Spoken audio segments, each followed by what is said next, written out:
په یو حدیث کې د الله تعالی د اسم اعظم یو وظیفه راغلی ده. اسم اعظم د الله هغه نوم دی چې په هغې سره څوک څه دعا وکړي الله یې وله قبلی. انس بن مالک رضی الله تعالی عنه فرمایي زه د نبی علیه صلات وسلام سره په یو مجلس کې ناست وم، نو دې کې یو سړي مونځ کاو. چې مونځ یې وکړو نو هغه سړي د مانځه نه وروسته دعا وکړله او په دعا کې داسې ویل چې اللهم انی اسألک بأن لك الحمد لا اله الا انت المنان بديع السماوات والارض یا ذا الجلال والاکرام. دا الفاظ یې ویل. نو رسول الله صلی الله علیه وسلم د صحابو نه تپوس وکړو، وی اتدرون بما دعا، تاسو پوهیږئ چې په دې سړي په څه باندې دعا وکړله؟ نو فقالو الله ورسوله اعلم.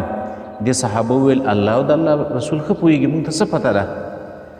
رسول الله صلی الله علیه وسلم وفرمایل والذي نفسي بيده، په هغه ذات مې قسم چې زما روح د هغه په قبضه کې ده، لقد دعا الله باسمه الاعظم، دې سړي د الله په اسم اعظم سره دعا وغوښتله. الذي هغه اسم اعظم اذا دعي به اجابه، کله چې په دې سره دعا وغوښتلی شي نو الله یې قبلی. واذا سئل به اعطا، او کله چې په دې سره څوک د الله نه څه شی وغواړي الله یې ورله ورکوي.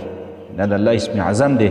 پکار دا ده چې انسان اودس وکړي او بیا قبلې طرف ته کښېني، قبلې ته مخ کړي او دا کلمات او دا الفاظ ادا کړي د خولې نه، او د هغې نه وروسته چې څومره حاجتونه دي، کور غواړي، گاډی غواړي، بیماري در باندې، بل څه تکلیف در باندې راغلی دی، څومره حاجتونه دي الله ته یې وړاندې که، او خو په یقین سره چې الله پاک بیا زما د دعا قبلی. انشاءالله الله پاک به دا ستا ضرورتونه پوره کړي، الله به ستا د حاجتونه پوره کړي. دا زموږ او ستاسو یقین دی چې د الله په اسم اعظم سره رسول الله صلی الله علیه وسلم ویلي چې د الله په اسم اعظم سره څوک څه شی وغواړي الله یې وله ورکوي، څوک څه دعا وکړي الله یې وله قبلوي.